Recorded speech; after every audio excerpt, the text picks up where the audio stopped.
और हर कोई जानना चाहता है कि क्या ये पहले फिल्म जैसी है। तो सबसे पहले तो मैं आपको एक बात बता देता हूँ। पुरानी फिल्म यानी भूल भुलैया में एक पुरानी आलीशान हवेली थी। यानी भूल भुलैया में एक मंजुलिका पहले भी डराती थी और इस बार भी कुछ ऐसा ही है। लेकिन भूल भुलैया को पुरानी वाली का सीक्वल कहना या इसके किसी और पहलू की तुलना पहले वाली से करना भूल होगी, क्योंकि न केवल इस फिल्म की स्टार कास्ट नहीं है बल्कि डायरेक्टर और कहानी भी नहीं है। इसकी कहानी का पहले वाली मंजुलिका से कोई लेना देना नहीं है। यानी नई पीढ़ी के लिए नया प्रोजेक्ट नए फ्लेवर के साथ। तो दोस्तों एक्सप्लेनेशन शुरू करते हैं, लेकिन उससे पहले वीडियो को लाइक कर दीजिए और चैनल को सब्सक्राइब कर दीजिए ताकि आपको इसी तरह के लेटेस्ट और फ्रेश कंटेंट मिलते रहे। तो चलिए शुरू करते हैं आज का एक्सप्लेनेशन। फिल्म की शुरुआत में हम देखते हैं एक हवेली को, जहां पर घर की बहुरानी को चुड़ैल मंजुलिका के चंगुल से बचाने के लिए तंत्र मंत्र चल रहे हैं और तांत्रिक उस आत्मा को निकालकर हवेली के एक कमरे में बंद कर देता है। तांत्रिक ने उस गेट को इस तरह से बंद किया था कि मंजुलिका का बाहर आना तो इम्पॉसिबल ही था, जिसके बाद पूरा परिवार हवेली छोड़कर चला जाता है और दूसरी जगह पर शिफ्ट हो जाता है। अब कहानी आज में लौटती है, जहां रीत मेडिकल की पढ़ाई करने के बाद पापा जी की मर्जी से शादी करने के लिए घर लौट रही थी। ये मनाली में उसका लास्ट वेकेशन था, इसलिए वह यहाँ पर एंजॉय करना चाहती है और रास्ते में वह टकराती है रोहन रंधावा से, जो खुलकर जीने में यकीन रखता है। उसे ट्रेवल करना बहुत पसंद है। कभी गुजरात वह पतंग उड़ाने के लिए चला जाता है तो कभी बनारस वह पान खाने के लिए चला जाता है। रोहन और रीत यहाँ पर बहुत सारी बातें करते हैं और एक दूसरे के बारे में पता करने की कोशिश करते हैं। रोहन रीत से कहता है कि मनाली में एक बहुत ही सुंदर फेस्टिवल होता है, इसलिए उसे तो ये ज्वाइन करना ही चाहिए, क्योंकि कुछ दिनों बाद उसकी शादी हो जाएगी और वह ये सब नहीं कर पाएगी। तो रीत मान जाती है और बस से अपना सामान उतार कर लेकर आ जाती है। उनकी फ्लाइट को भी 8 घंटे थे, इसलिए वह फेस्टिवल को एंजॉय करते हैं। और जब वह वापस लौट रहे होते हैं तो उन्हें पता चलता है कि जिस बस से वह जाने वाले थे वह बस खाई में गिर चुकी है और उनमें से कोई भी पैसेंजर जिंदा नहीं बच पाया है। अब रीत जिस बस से घर आने वाली थी, उस बस के बारे में अगर उसके घर वालों को पता चलेगा तो वह टेंशन में आ जाएंगे, इसलिए वह अपने घर कॉल करती है। कॉल उसकी छोटी बहन उठाती है, लेकिन नेटवर्क इशू के कारण दोनों की बात नहीं हो पाती है।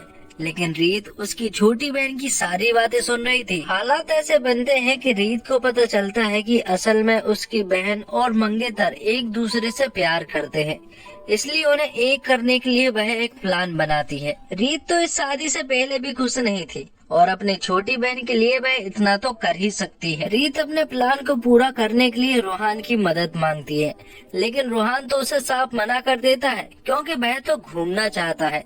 लेकिन रीत उससे कहती है कि वह उसे राजस्थान घुमाएगी, तो रोहन मान जाता है। अब रीत अपनी छोटी बहन और मंगेतर को एक करने के लिए रोहन की मदद से मरने का नाटक करती है और ये बात वह रोहन के द्वारा घर भी बता देती है। अब रीत और रोहन घर पहुंच जाते हैं, लेकिन वह घर नहीं जाते बल्कि वह तो अपनी पुरानी हवेली पहुंच जाते हैं, जो कि बहुत ही डरावनी थी। ये वही हवेली है जहां पर मंजुलिका कैद है, लेकिन एक कमरे में। ये लोग बाकी के कमरों में घूम सकते हैं। उस हवेली की जलती हुई लाइट को छोटा पंडित देख लेता है और भागकर हवेली पहुंचकर ठाकुर साहब को बता देता है। अब ठाकुर साहब कई सारे लोगों को लेकर हवेली की तरफ बढ़ रहे होते हैं और यहाँ पर रीत रोहन को अपने घर वालों के बारे में बता रही होती है। वह जिन लोगों से प्यार करती है वह सिर्फ उन्हीं के लोगों के बारे में बताती है, जैसे कि वह अपने भाभी के बारे में बताती है और अपने चाचा के बारे में और अपने पिता के बारे में। जैसे वह लोग आते हैं रीत कुर्सियों के पीछे छिप जाती है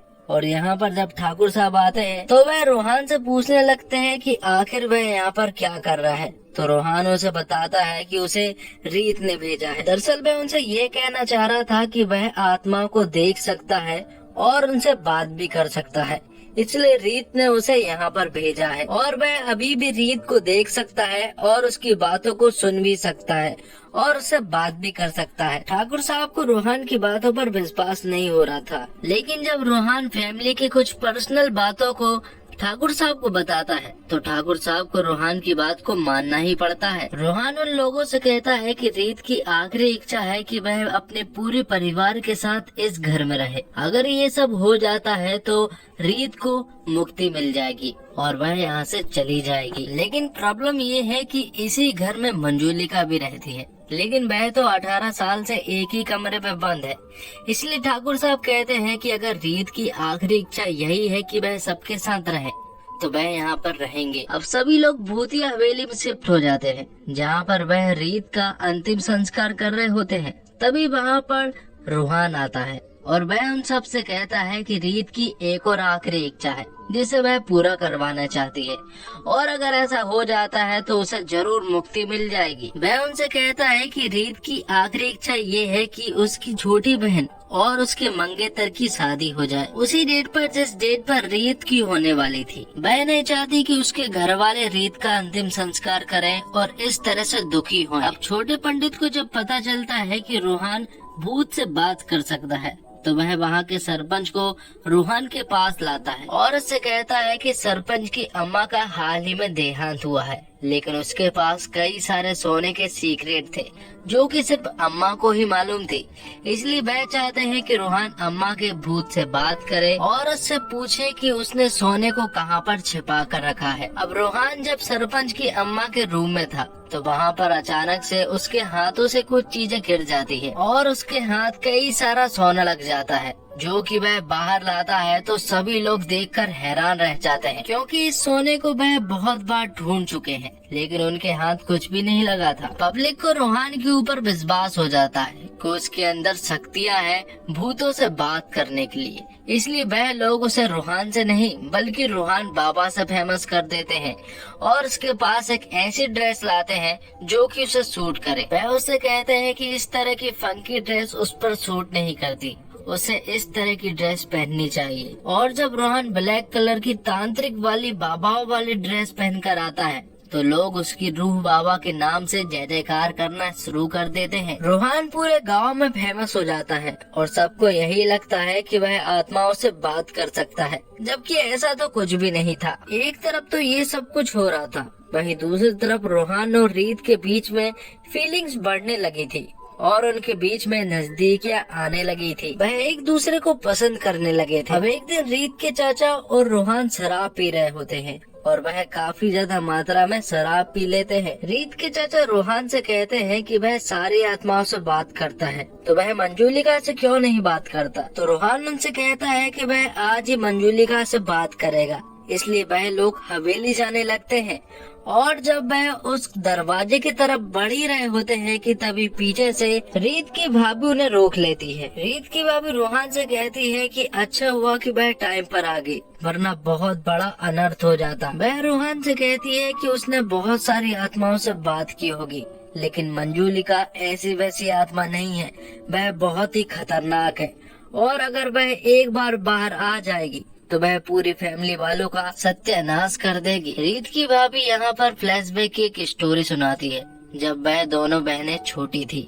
मंजूलिका और अंजुलिका दोनों ही सगी बहन थी और दोनों ही जुड़वा थी, लेकिन यहाँ पर उनके पिताजी सिर्फ अंजुलिका से ही प्यार करते थे और इसलिए ये बात मंजूलिका को बिल्कुल भी पसंद नहीं आती क्योंकि वह सिर्फ अंजुलिका से प्यार करते थे। उन दोनों बहनों के पिता को नृत्य और संगीत में महारत हासिल था, लेकिन अंजुलिका सिर्फ पढ़ाई पर ज्यादा ध्यान देती थी, लेकिन मंजूलिका तांत्रिक विद्याओं में ध्यान देने लगी थी। उसके पिता ने मंजूलिका को कई बार रोकने की कोशिश की, लेकिन मंजूलिका उनकी बात को बिल्कुल भी नहीं मानती थी और चोरी छुपे तांत्रिक विद्या सीखने लगी थी। मंजूलिका ठाकुर साहब के लड़के को पसंद करती थी और उससे शादी भी करना चाहती थी और एक दिन ठाकुर साहब के यहाँ से शादी का रिश्ता आया। मंजूलिका को ऐसा लग रहा था कि ये रिश्ता उसके लिए आया है, बल्कि ये रिश्ता उसके लिए नहीं बल्कि उसकी बहन के लिए आया था। और ये सुनने के बाद तो मंजूलिका का गुस्सा 7वें आसमान पर पहुंच चुका था। अब अंजुलिका और कुंवर साहब की शादी हो जाती है,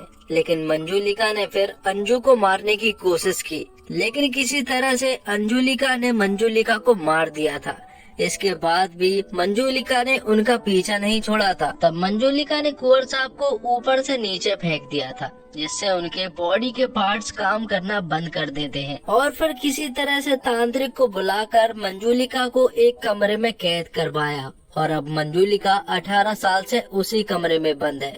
अब सीन प्रेजेंट में आता है, जहाँ पर हम देखते हैं कि रीत चोरी छुपे उस हवेली में छिपी हुई थी, लेकिन एक दिन छोटे पंडित को उसके बारे में पता चल जाता है और वह तुरंत ही ठाकुर साहब को ये बताने जाता है। ठाकुर साहब को छोटे पंडित की बातों पर विश्वास नहीं हो रहा था। इसके बावजूद वह पूरी हवेली में रीत को ढूंढने का आदेश दे देते हैं और ये सुनने के बाद रीत और रोहन तुरंत ही छिपने के लिए हवेली के कोने कोने में जाने लगते हैं, लेकिन उन्हें तो कोई भी कमरा नजर नहीं आ रहा था, इसलिए वह मंजुलिका के कमरे में पहुंच जाते हैं। अब पूरे हवेली की तलाशी लेने के बाद रीत तो उन्हें कहीं भी दिखाई नहीं दी थी, इसलिए थोड़ी देर के बाद रोहन चुपचाप से उसी कमरे में वापस जाता है और जब वह देखता है कि रीत यहाँ पर एक खतरनाक डरावना डांस कर रही है तो रोहन तो पूरी तरह से डर ही जाता है, लेकिन रीत उसे बताती है कि वह मजाक कर रही है, यहाँ पर कोई मंजुलिका नहीं है, ये सिर्फ एक वहम है जो कि लोगों के दिल में है।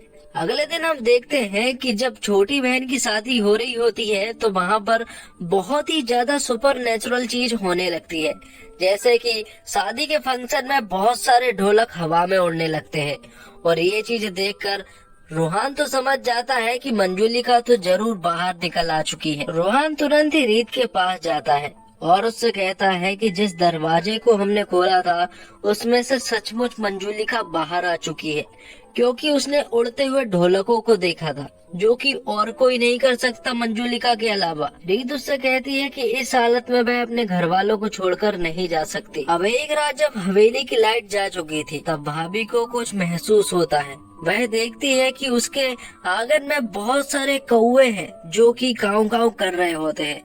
ये देखकर भाभी को बहुत ही अजीब सी फीलिंग आती है और वह समझ जाती है कि मंजुलिका उस कमरे से बाहर आ चुकी है, इसलिए वह तुरंत ही रोहन के पास जाती है और उससे पूछती है कि रीत कहाँ पर है, क्योंकि उसे पता चल चुका है कि रीत जिंदा है और यहीं पर है, क्योंकि हाल ही में उसके ऊपर मंजुलिका ने अटैक किया है। यहाँ छोटे पंडित, बड़े पंडित और उसकी पत्नी लोगों को डराने की कोशिश कर रहे होते हैं, लेकिन उन्हें क्या मालूम था कि मंजुलिका सच में वापस आ चुकी है। अब कुछ दिनों के बाद छोटे पंडित और बड़े पंडित का नाटक रोहन के हाथों पकड़ा जाता है और वह समझ जाता है कि ये मंजुलिका वाला नाटक सिर्फ यही लोग फैला रहे हैं, इसलिए वह उन्हें बहुत मारता है और मंजुलिका बनी उसकी पत्नी को भी वह वहाँ से भगा देता है। थोड़ी देर के बाद छोटे पंडित और बड़े पंडित फिर से रोहन के पास आते हैं और उससे कहते हैं कि उन्होंने हाल ही में मंजुलिका को वहाँ पर देखा।